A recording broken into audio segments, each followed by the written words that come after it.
আসসালামু আলাইকুম ওয়া রাহমাতুল্লাহ। পবিত্র মক্কা নগরী থেকে প্রায় ১২০ কিলোমিটার দূরে অবস্থিত শান্ত, স্নিগ্ধ, পাহাড় ঘেরা সুন্দর একটি শহর তায়েফ। এই শহর শুধু তার প্রাকৃতিক সৌন্দর্যের জন্য নয়, ইসলামের ইতিহাসের এক হৃদয় বিদারক কিন্তু আশা জাগানিয়া ঘটনার জন্য চিরস্মরণীয় হয়ে আছে। এখানে অবস্থিত ঐতিহাসিক আদ্দাস মসজিদ, যা স্মরণ করিয়ে দেয় একজন সাধারণ মানুষের অসাধারণ ঈমানের নজির।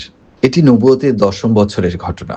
সেই বছরটি ছিল রাসূল সাল্লাল্লাহু আলাইহি ওয়াসাল্লামের জীবনের সবচেয়ে কষ্টের একটি বছর। তার প্রিয় স্ত্রী খাদিজা রাদিয়াল্লাহু আনহু এবং চাচা আবু তালিব ইন্তেকাল করেছিলেন। মক্কার কাফিররা তার উপর অত্যাচার অনেক বাড়িয়ে দিয়েছিল। এই কঠিন পরিস্থিতিতে তিনি সিদ্ধান্ত নিলেন মক্কার বাইরে গিয়ে মানুষকে ইসলামের দাওয়াত দেবেন। এই উদ্দেশ্যে তিনি তার প্রিয় সাহাবী যায়েদ ইবনে হারিসা রাদিয়াল্লাহু আনহুকে সঙ্গে নিয়ে তায়েফের উদ্দেশ্যে রওনা হন। তায়েফে পৌঁছে তিনি সাকিফ গোত্রের নেতাদের কাছে ইসলামের দাওয়াত পেশ করেন, কিন্তু তার কথা দাওয়াত তারা গ্রহণ করেনি, বরং তাকে অপমান করে শহরের উচ্ছৃঙ্খল লোকদের দিয়ে তার উপর পাথর নিক্ষেপ করায়। রাসূল সাল্লাল্লাহু আলাইহি ওয়াসাল্লামের পবিত্র শরীর রক্তাক্ত হয়, তার জুতা রক্তে ভরে যায়। তিনি আহত, ক্লান্ত এবং কষ্টে শহরের বাইরে একটি আঙ্গুর বাগানে আশ্রয় নেন। এই আঙ্গুর বাগানটি ছিল উতাবা এবং সাইবা নামের দুই ব্যক্তির। তারা দূর থেকে রাসূল সাল্লাল্লাহু আলাইহি ওয়াসাল্লামের কষ্টের দৃশ্য দেখছিল। তাদের মনে সামান্য দয়া জাগলো। তারা তাদের খ্রিস্টান দাস আদ্দাসকে কিছু আঙ্গুর দিয়ে রাসূল সাল্লাল্লাহু আলাইহি ওয়াসাল্লামের কাছে পাঠালো। আদ্দাস আঙ্গুর নিয়ে এসে রাসূল সাল্লাল্লাহু আলাইহি ওয়াসাল্লামের সামনে রাখলেন। রাসূল সাল্লাল্লাহু আলাইহি ওয়াসাল্লাম আঙ্গুর খাওয়ার আগে বললেন, বিসমিল্লাহির রহমানির রহিম। এই শব্দ শুনে আদ্দাস অবাক হয়ে গেলেন। তিনি বললেন, এই এলাকার মানুষ তো এমন কথা বলে না।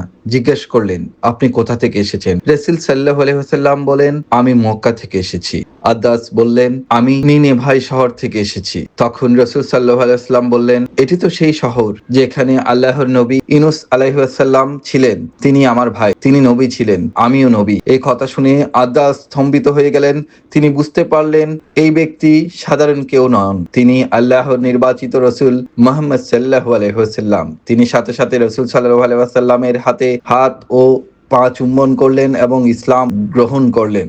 এভাবেই আদ্দাস হয়ে গেলেন তায়েফের প্রথম মুসলমান। ভাবুন, মক্কার মানুষ যারা ছোটবেলা থেকে রাসূল সাল্লাল্লাহু আলাইহি ওয়াসাল্লামকে চিনত, তারা ঈমান আনেনি। তায়েফের আত্মীয়রা ঈমান আনেনি, কিন্তু দূর দেশের একজন সাধারণ মানুষ সত্যকে চিনে নিয়েছেন। এটাই আল্লাহর বিধান। তিনি যাকে চান তাকে হেদায়েত দেন। সবচেয়ে আশ্চর্যের বিষয় হলো, যখন ফেরেশতারা পাহাড় ধ্বংস করার অনুমতি চেয়েছিল, তখন রাসূল সাল্লাল্লাহু আলাইহি ওয়াসাল্লাম তা প্রত্যাখ্যান করেছিলেন। তিনি বদদোয়া করেননি, বরং তিনি দোয়া করেছিলেন, হে আল্লাহ, এদেরকে হেদায়েত দিন, কারণ তারা জানে না। এটাই ছিল তার দয়া, ক্ষমা এবং মহান চরিত্র।